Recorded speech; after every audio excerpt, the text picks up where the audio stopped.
Chapter 5, Being Neighborly. "What in the world are you going to do now, Joe?"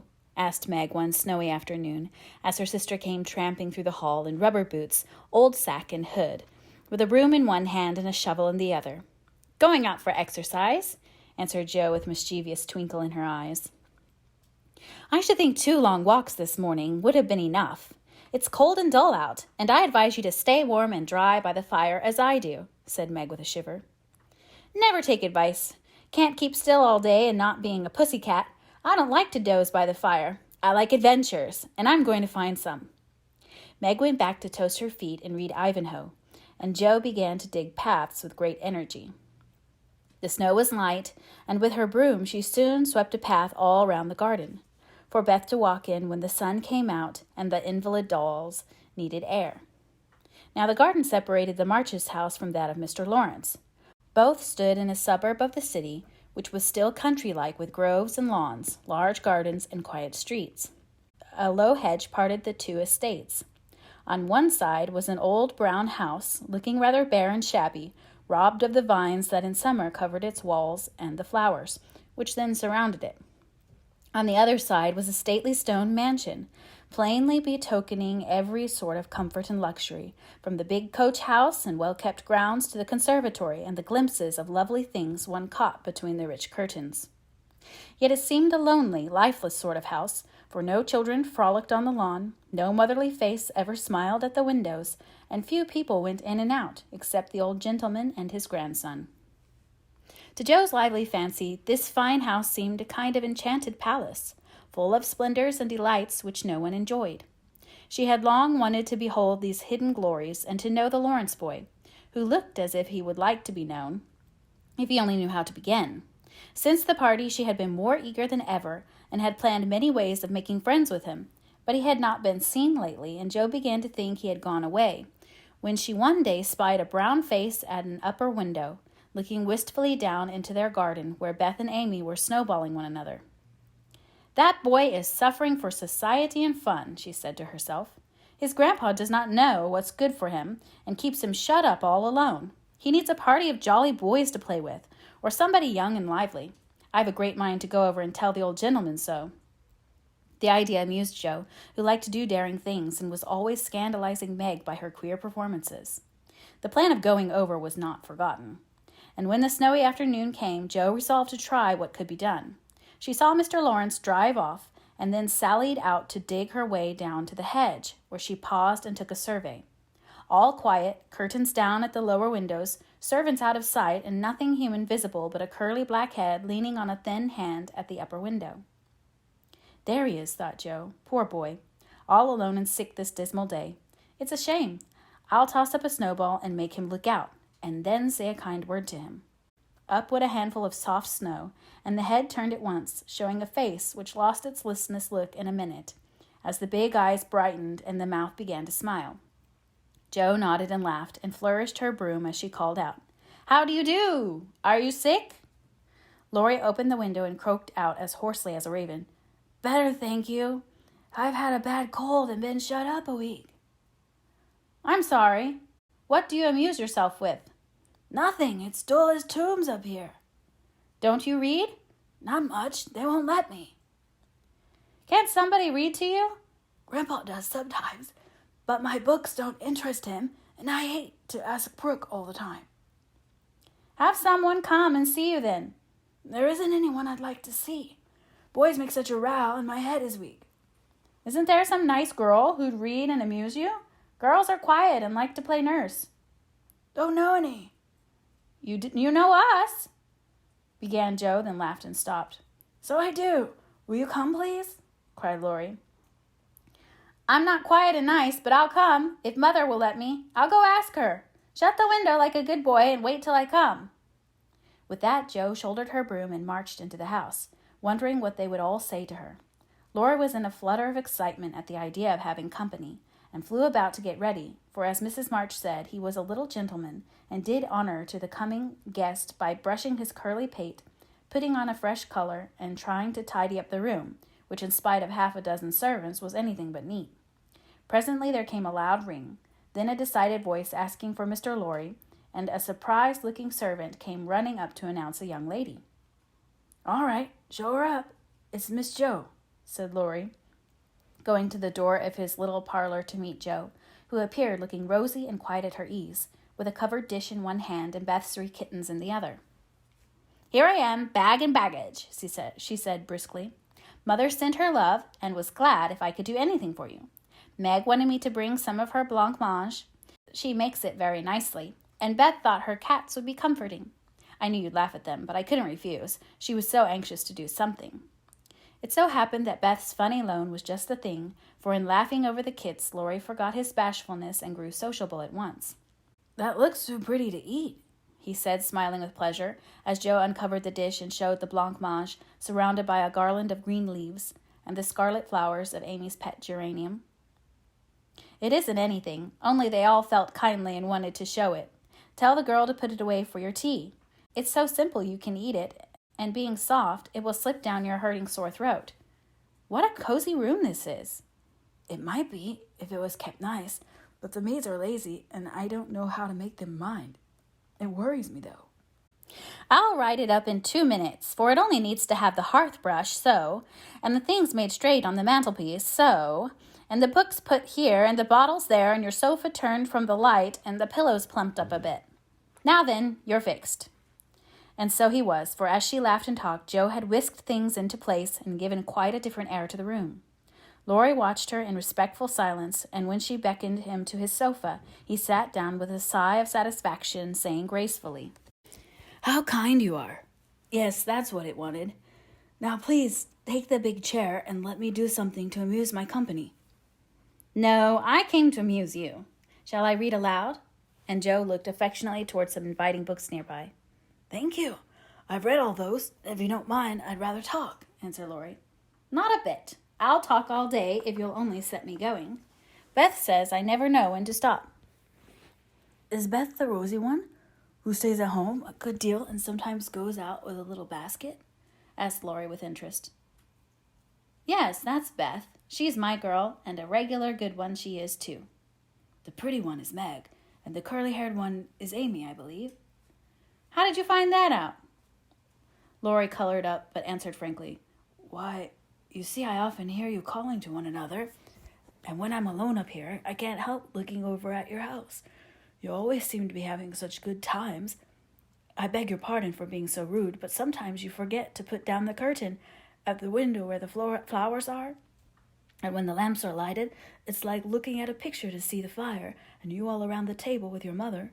Her face is right opposite, and it looks so sweet behind the flowers. I can't help watching it. I haven't got any mother, you know." And Laurie poked the fire to hide a little twitching of the lips that he could not control. The solitary, hungry look in his eyes went straight to Joe's warm heart. She had been so simply taught that there was no nonsense in her head, and at 15 she was as innocent and frank as any child.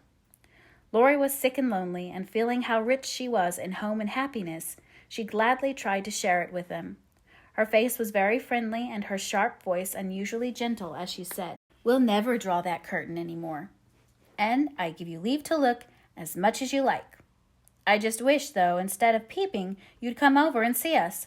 Mother is so splendid. She'd do you heaps of good, and Beth would sing to you if I begged her to, and Amy would dance. Meg and I would make you laugh over our funny stage properties, and we'd have jolly times. Wouldn't your grandpa let you?" "I think he would, if your mother asked him. He's very kind, though he does not look so, and he lets me do what I like, pretty much, only he's afraid I might be a bother to strangers," began Laurie, brightening more and more. "We are not strangers. We are neighbors, and you needn't think you'd be a bother. We want to know you, and I've been trying to do it this ever so long." "We haven't been here a great while, you know, but we have got acquainted with all our neighbors but you. You see, Grandpa lives among his books and doesn't mind much what happens outside. Mr. Brooke, my tutor, doesn't stay here, you know, and I have no one to go about with me, so I just stop at home and get on as I can." "That's bad. You ought to make an effort and go visiting everywhere you are asked. Then you'll have plenty of friends and pleasant places to go to. Never mind being bashful. It won't last long if you keep going." Laurie turned red again, but wasn't offended at being accused of bashfulness, for there was so much goodwill in Joe it was impossible not to take her blunt speeches as kindly as they were meant. "Do you like your school?" asked the boy, changing the subject, after a little pause, during which he stared at the fire and Joe looked about her, well pleased. "Don't go to school. I'm a businessman. Girl, I mean. I go to wait on my great-aunt, and a dear cross old soul she is, too," answered Joe. Laurie opened his mouth to ask another question, but remembering just in time that it wasn't manners to make too many inquiries into people's affairs, he shut it again and looked uncomfortable. Joe liked his good breeding and didn't mind having a laugh at Aunt March, so she gave him a lively description of the fidgety old lady, her fat poodle, the parrot that talked Spanish, and the library where she reveled. Laurie enjoyed that immensely, and when she told about the prim old gentleman who came once to woo Aunt March, and in the middle of a fine speech how Pole had tweaked his wig off to his great dismay, the boy lay back and laughed till the tears ran down his cheeks, and a maid popped her head in to see what was the matter. "Oh, that does me no end of good. Tell on, please," he said, taking his face out of the sofa cushion, red and shining with merriment. Much elated with her success, Joe did tell on, all about their plays and plans, their hopes and fears for father, and the most interesting events of the little world in which the sisters lived. Then they got to talking about books, and to Joe's delight she found that Laurie loved them as well as she did, and had read even more than herself. "If you like them so much, come down and see ours. Grandfather is out, so you needn't be afraid," said Laurie, getting up. "I'm not afraid of anything," returned Joe with a toss of the head. "I don't believe you are," exclaimed the boy, looking at her with much admiration, though he privately thought she would have good reason to be a trifle afraid of the old gentleman if she met him in some of his moods. The atmosphere of the whole house being summer-like, Laurie led the way from room to room, letting Joe stop to examine whatever struck her fancy. And so at last they came to the library, where she clapped her hands and pranced, as she always did when especially delighted. It was lined with books, and there were pictures and statues and distracting little cabinets full of coins and curiosities, and sleepy hollow chairs and queer tables and bronzes, and best of all, a great open fireplace with quaint tiles all around it. "What richness!" sighed Joe, sinking into the depth of a velour chair and gazing about her with an air of intense satisfaction. "Theodore Lawrence, you ought to be the happiest boy in the world," she added impressively. "A fellow can't live on books," said Laurie, shaking his head as he perched on a table opposite. Before he could say more, a bell rang, and Joe flew up, exclaiming with alarm, "Mercy me, it's your grandpa!" "Well, what if it is? You're not afraid of anything, you know," returned the boy, looking wicked. "I think I am a little bit afraid of him, but I don't know why I should be. Marmee said I might come, and I don't think you're any worse for it," said Joe, composing herself, though she kept her eyes on the door. "I'm a great deal better for it, and ever so obliged. I'm only afraid you are very tired of talking to me. It was so pleasant, I couldn't bear to stop," said Laurie gratefully. "The doctor to see you, sir," and the maid beckoned as she spoke. "Would you mind if I left you for a minute? I suppose I must see him," said Laurie. "Don't mind me. I'm happy as a cricket here," answered Joe. Laurie went away, and his guest amused herself in her own way. She was standing before a fine portrait of the old gentleman when the door opened again, and without turning she said decidedly, "I'm sure now that I shouldn't be afraid of him, for he's got kind eyes, though his mouth is grim, and he looks as if he had a tremendous will of his own. He isn't as handsome as my grandfather, but I like him." "Thank you, ma'am," said a gruff voice behind her, and there to her great dismay stood old Mr. Lawrence. Poor Joe blushed, till she couldn't blush any redder, and her heart began to beat uncomfortably fast as she thought what she had said. For a minute, a wild desire to run away possessed her, but that was cowardly, and the girls would laugh at her, so she resolved to stay and get out of the scrape as she could. A second look showed her that the living eyes under the bushy eyebrows were kinder even than the painted ones, and there was a sly twinkle in them which lessened her fear a good deal. The gruff voice was gruffer than ever, as the old gentleman said abruptly after the dreadful pause, "So, you're not afraid of me, hey?" "Not much, sir." "And you don't think me as handsome as your grandfather?" "Not quite, sir." "And I've got a tremendous will, have I?" "I only said I thought so." "But you like me in spite of it?" "Yes, I do, sir." That answer pleased the old gentleman. He gave a short laugh, shook hands with her, and putting his finger under her chin, turned up her face, examined it gravely, and let it go, saying with a nod, "You've got your grandfather's spirit, if you haven't his face. He was a fine man, my dear. But what is better, he was a brave and an honest one, and I was proud to be his friend." "Thank you, sir." And Jo was quite comfortable after that, for it suited her exactly. "What have you been doing to this boy of mine, hey?" was the next question sharply put. "Only trying to be neighborly, sir," and Jo told how her visit came about. "You think he needs cheering up a bit, do you?"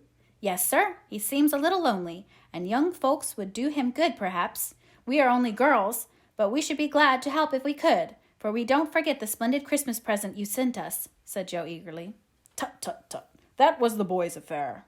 How is the poor woman?" "Doing nicely, sir." And off Jo went, talking very fast, as she told all about the Hummels, in whom her mother had interested richer friends than they were. "Just her father's way of doing good. I shall come and see her mother some fine day. Tell her so. There's the tea bell. We have it early on the boy's account. Come down and go on being neighborly." "If you'd like to have me, sir." "Shouldn't ask you if I didn't." And Mr. Lawrence offered his arm with old-fashioned courtesy. What would Meg say to this, thought Jo, as she was marched away, while her eyes danced with fun as she imagined herself telling the story at home. "Hey, why, what the dickens has come to this fellow?" said the old gentleman as Laurie came running downstairs and brought up with a start of surprise at the astounding sight of Jo arm in arm with his redoubtable grandfather. "I didn't know you'd come, sir," he began as Jo gave him a triumphant little glance. "That's evident by the way you rack it downstairs. Come to your tea, sir, and behave like a gentleman." And having pulled the boy's hair by way of a caress, Mr. Lawrence walked on, while Laurie went through a series of comic evolutions behind their backs, which nearly produced an explosion of laughter from Jo. The old gentleman did not say much as he drank his 4 cups of tea, but he watched the young people, who soon chatted away like old friends, and the change in his grandson did not escape him. There was color, light, and life in the boy's face now, vivacity in his manner, and genuine merriment in his laugh. "She's right. The lad is lonely. I'll see what these little girls can do for him," thought Mr. Lawrence as he looked and listened. He liked Jo, for her odd, blunt ways suited him, and she seemed to understand the boy almost as well as if she had been one herself. If the Lawrences had been what Jo called prim and poky, she would not have got on at all, for such people always made her shy and awkward. But finding them free and easy, she was herself, and made a good impression. When they rose, she proposed to go, but Laurie said he had something more to show her, and took her away to the conservatory, which had been lighted for her benefit. It seemed quite fairy-like to Jo as she went up and down the walks, enjoying the blooming walls on either side, the soft light, the damp, sweet air, and the wonderful vines and trees that hung about her, while her new friend cut the finest flowers till his hands were full. Then he tied them up, saying, with the happy look Jo liked to see, "Please give these to your mother, and tell her I like the medicine she sent me very much." They found Mr. Lawrence standing before the fire in the great drawing-room, but Jo's attention was entirely absorbed by a grand piano which stood open. "Do you play?" she asked, turning to Laurie with a respectful expression. "Sometimes," he answered modestly. "Please do now. I want to hear it so I can tell Beth." "Won't you first?" "Don't know how. Too stupid to learn, but I love music dearly." So Laurie played and Jo listened, with her nose luxuriously buried in heliotrope and tea roses. Her respect and regard for the Lawrence boy increased very much, for he played remarkably well and didn't put on any airs. She wished Beth could hear him, but she did not say so, only praised him till he was quite abashed, and his grandfather came to his rescue. That will do, young lady. Too many sugar plums are not good for him. His music isn't bad, but I hope he will do as well in more important things. Going? Well, I'm much obliged to you, and I hope you'll come again. My respects to your mother. Good night, Dr. Joe." He shook hands kindly, but looked as if something did not please him.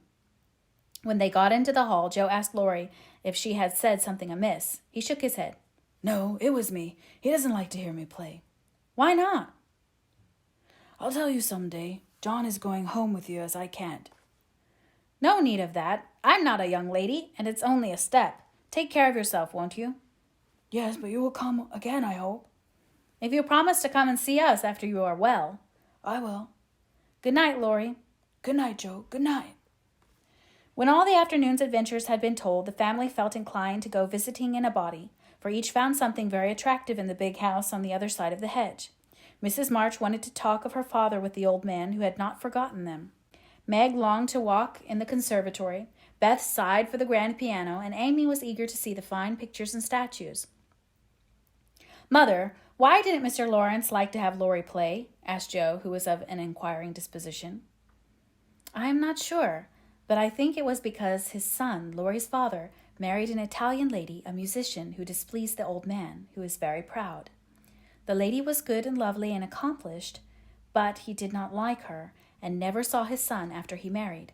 They both died when Laurie was a little child, and then his grandfather took him home. I fancy the boy, who was born in Italy, is not very strong, and the old man, who is afraid of losing him, which makes him so careful. Laurie comes naturally by his love of music, for he is like his mother, and I dare say his grandfather fears that he may want to be a musician. At any rate, his skill reminds him of the woman he did not like, and so he glowered, as Joe said." "Dear me, how romantic!" exclaimed Meg. "How silly," said Joe.